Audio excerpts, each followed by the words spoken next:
It is Wednesday, March 14th, and the Splash Zone is back in your life. I'm Matt Modi, and I'm here to give you my four favorite NBA player props for tonight's NBA betting slate. It's a pretty good slate of games that I was able to find for plays that I did really like. But before we can get into today's picks, I got to do a recap from yesterday. And our hot streak continued yesterday. Another awesome day that we had with our plays yesterday. I gave out four mainline plays on this YouTube channel. I got three of those four to cash. We cashed Halliburton under 19 and a half points. We cashed DeMar DeRozan over 23 and a half points. I'm pretty sure he doubled up with our point total, so we should have laddered that bad boy. We cashed Michael Porter Jr. over 3.5 made three-pointers, and the only play we lost was De'Aaron Fox over 27 and a half points. 3-1 on mainline plays, up 1.9 units. On ladder plays, we did well as well. We did really well on our ladder plays. I got one of my two ladder plays to cash. Thank you to Michael Porter Jr., who made 4 3-pointers, cashing a pretty juicy plus 250 odds for us. So for ladder plays, we went 1-1, up 0.75 units. Amazing day yesterday. That continued our hot streak, as 2 days ago, we literally swept the board, winning all 5 of our plays. I was hoping to get back-to-back sweeps, but I will gladly take another winning day yesterday.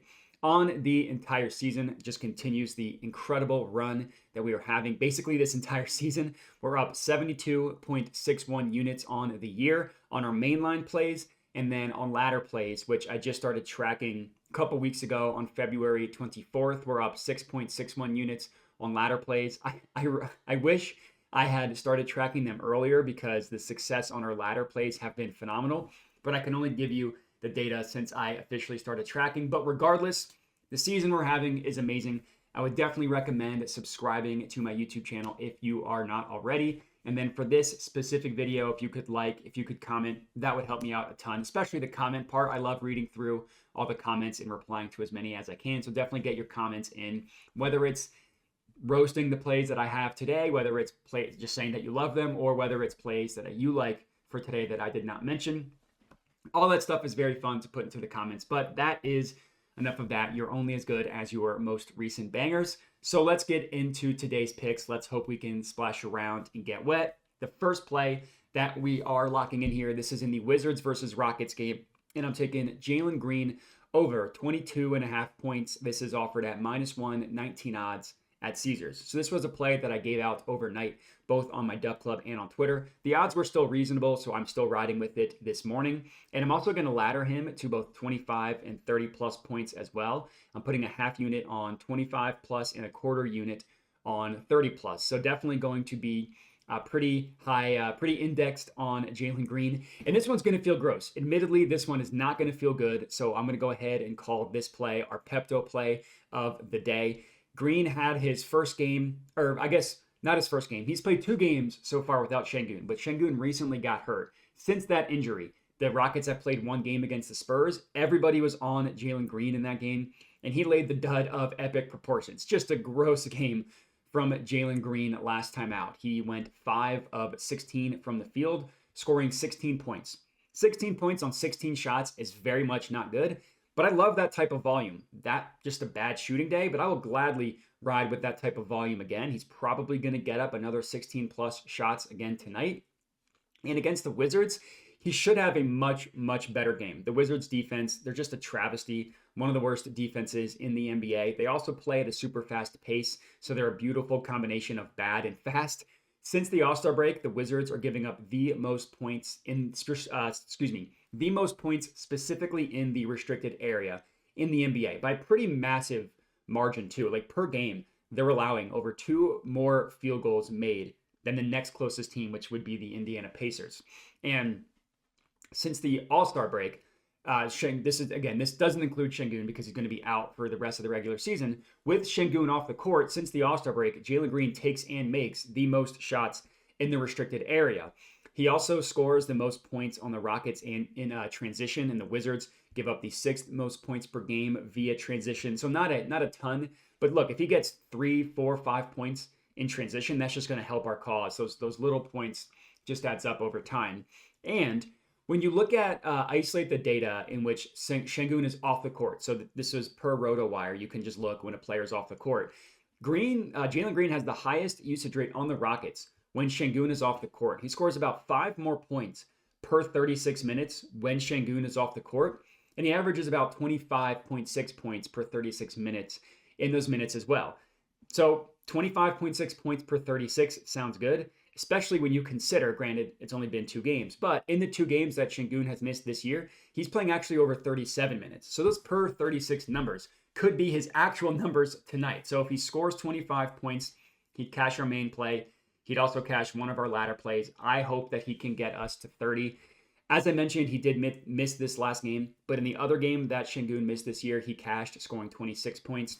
And with the matchup tonight, I love riding with him. Hopefully doesn't have another dud. He comes through for us. Next up, Mavericks versus Thunder game. I'm taking SGA, Shai Gilgeous-Alexander, over 30.5 points. This is at -115 odds at Bet365. This one should be an easier sell because SGA is one of the best pure scorers in the NBA. Now, he has missed this in 2 straight games. That doesn't really scare me off at all or make me, not for 1 second do I believe that he's in a slump or anything like that. He did score 30 points last game. He just didn't get the over 30.5 number. But prior to this 2-game stretch, he had gone over 30.5 points in 6 of his previous 7 games. Overall, he's cashed this over in 6 of 10 games. He's cashed it in 9 of 15. And on the entire season, he's cashed it in 43 of 64. So it's a really good hit rate overall. Now, we did miss this in both Mavericks games so far this year. Granted, none of those games were played after the All-Star break, which is really when the Mavs defense started allowing the types of shots that we're going to highlight.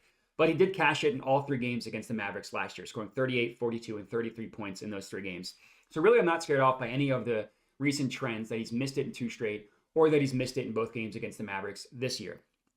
It's a great matchup for SGA to score a ton of points, as I mentioned.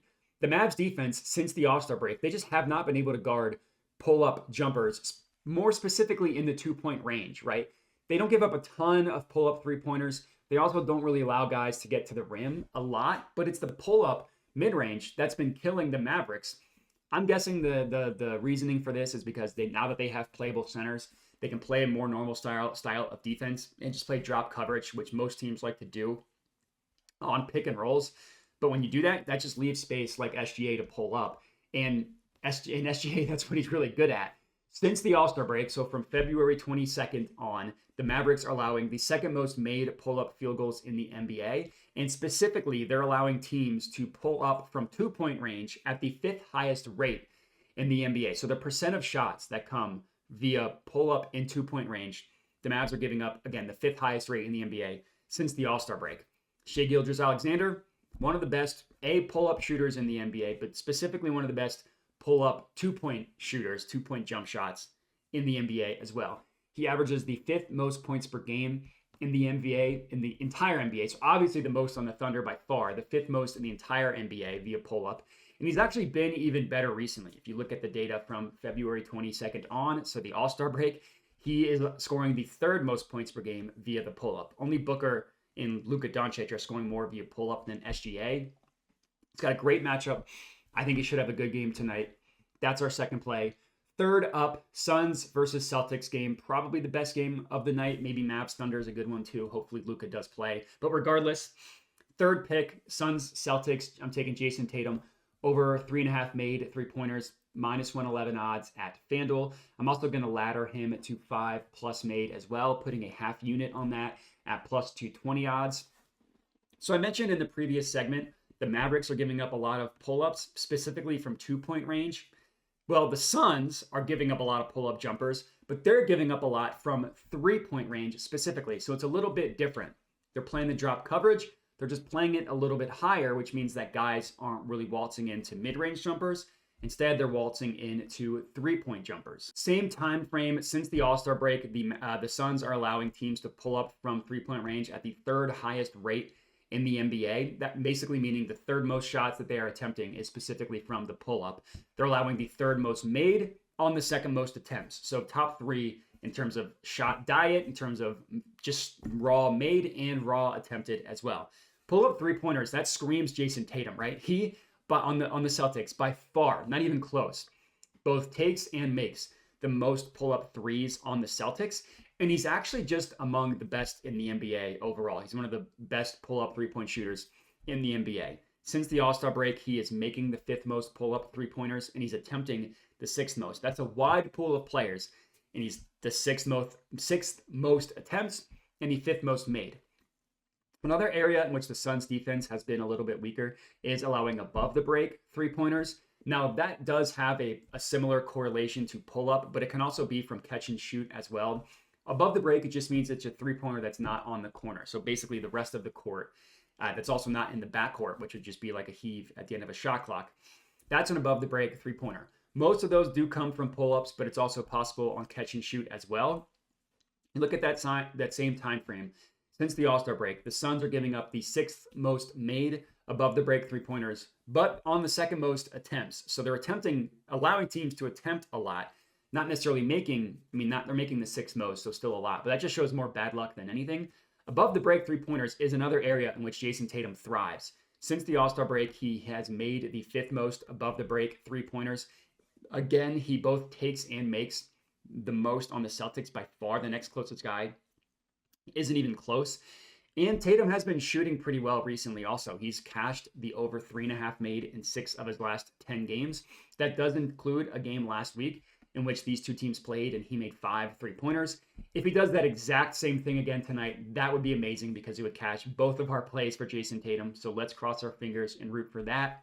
Next up, 4th and final pick of the video. Same game, Suns versus Celtics. I'm taking Devin Booker, 3+ made 3-pointers, plus 180 odds at Bet365. This one, admittedly, is probably going to be pretty scary as well. This and the Jaylen Green one probably are 2 Pepto plays of the day. Booker's only made 3 or more 3-pointers one time in his last 10 games.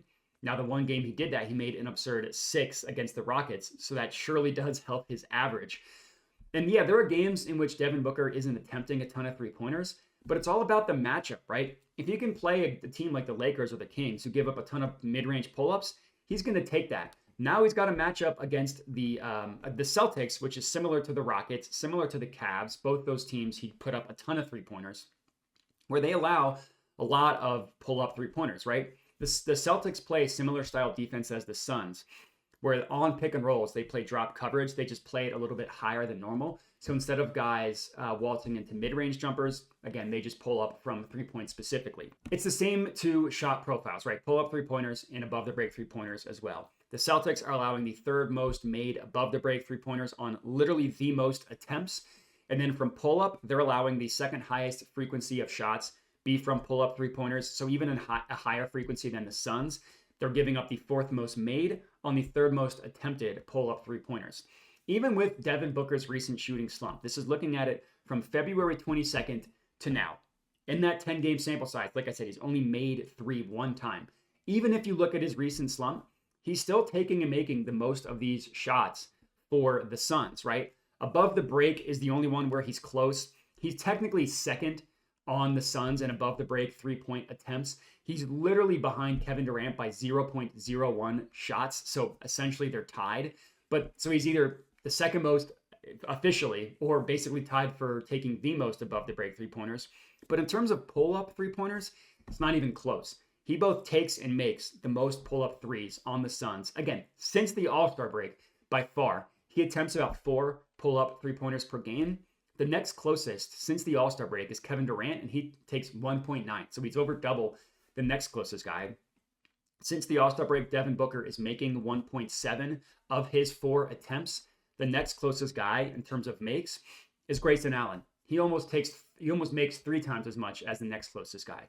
I know if you look at point totals, Kevin Durant has been on fire recently, but I like the Devin Booker angle in this game. I was really, really close to taking his points total over as well.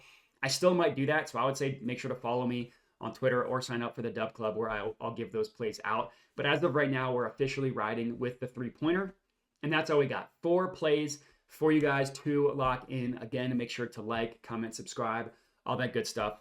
And the last thing I mention is I mention it at the end of every video. I do have a Dub Club. I've hinted at it a couple times now, but just to detail that a little bit more. Like I said, I do have a Dub Club. All it is, it's $5 a month. And I don't want you to think that I'm trying to sell you or like, oh, sign up for my VIP picks package, because that's not how it works.